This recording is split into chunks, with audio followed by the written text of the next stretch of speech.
जी हाँ दोस्तों, बहुत से लोगों ने सुशांत सिंह राजपूत केस में इस बात को तवज्जो दी कि सुशांत सिंह को डिप्रेशन था और उसी की वजह से उन्होंने यह बड़ा कदम उठाया।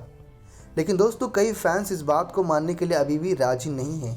जहां पर हमारा दिल भी इस बात की गवाही नहीं देता कि सुशांत अपनी जान अपने आप ही ले सकते हैं, लेकिन कई बार हालात ऐसे बन जाते हैं जिस पर यकीन करना काफ़ी ज़रूरी हो जाता है। लेकिन दोस्तों, अगर बात करें कि डिप्रेशन क्या है, इसकी वजह क्या है, तो दोस्तों कोरोना काल के बाद से ही कई लोगों ने डिप्रेशन की वजह से अपनी जान दी है। तो आज बात करेंगे डिप्रेशन के बारे में ही। डिप्रेशन एक मेंटल डिसऑर्डर है जो तुरंत किसी व्यक्ति पर हावी नहीं होता, बल्कि इसके अलग अलग चरण यानी कि फेजेस होते हैं। अगर किसी व्यक्ति में कुछ लक्षणों के आधार पर शुरुआती स्तर पर ही इसकी पहचान हो जाए तो व्यक्ति को गंभीर डिप्रेशन से बचाया जा सकता है।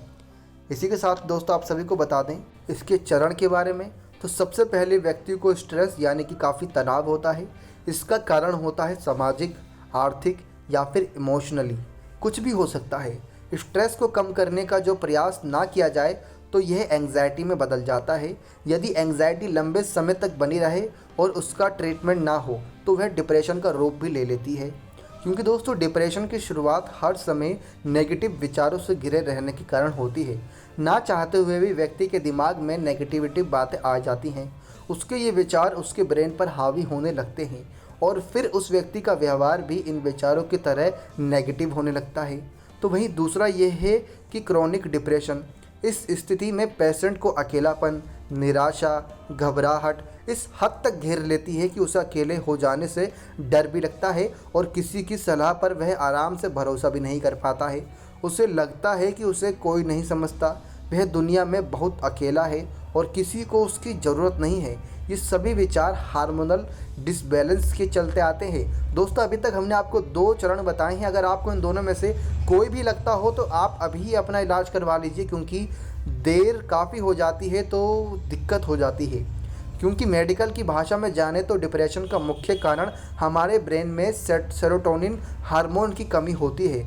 जब इस हार्मोन का बनना हमारे ब्रेन में कम होता है तो हम नेगेटिव की तरफ बढ़ने लगते हैं। इसलिए डिप्रेशन एक मानसिक बीमारी है जिसे मनोचिकित्सक यानी कि साइकेट्रिस्ट से इलाज के द्वारा ठीक किया जा सकता है। साथ ही दोस्तों, बात करें कि इसमें जागरूकता जो है वो काफ़ी ज़रूरी होती है, क्योंकि मानसिक रोगों और पागलपन में बहुत अंतर होता है। हमारे समाज में मेंटल हेल्थ के बारे में जानने जागरूकता की बहुत कमी है। इसी कारण हम अपने दोस्तों, परिवार वालों को समय पर सहायता से नहीं मुहैया करवा पाते कि वो डिप्रेशन से जूझ रहे हैं। हमें समझना होगा कि मानसिक बीमारियां भी हमारी शारीरिक बीमारियों की तरह ही बहुत नॉर्मल है और ट्रीटेबल है। यानी कि अगर जो भी बीमारी आपको है उसका इलाज हो सकता है। तो बस आप खुलकर सामने आइए और अपनी बीमारी का जिक्र हर उस इंसान से कीजिए जिससे आप कंफर्टेबल हों। तो यानी कि डिप्रेशन कोई ज़्यादा गंभीर बीमारी नहीं है, लेकिन हाँ, इसके परिणाम काफ़ी गंभीर हैं। तो ऐसे में आपको पहले ही सतर्क रहना होगा कि आपके मन में नेगेटिव थॉट, अकेलापन, डरावनापन या फिर ये कह सकते हैं कि आपके मन में जो भी विचार आए तुरंत ही किसी डॉक्टर की सलाह लें या फिर अपने किसी खास मित्र या परिवार के सदस्य को बता दें, ताकि आपका समय से इलाज कराया जा सके। नेक्स्ट 9 लाइफ की रिपोर्ट।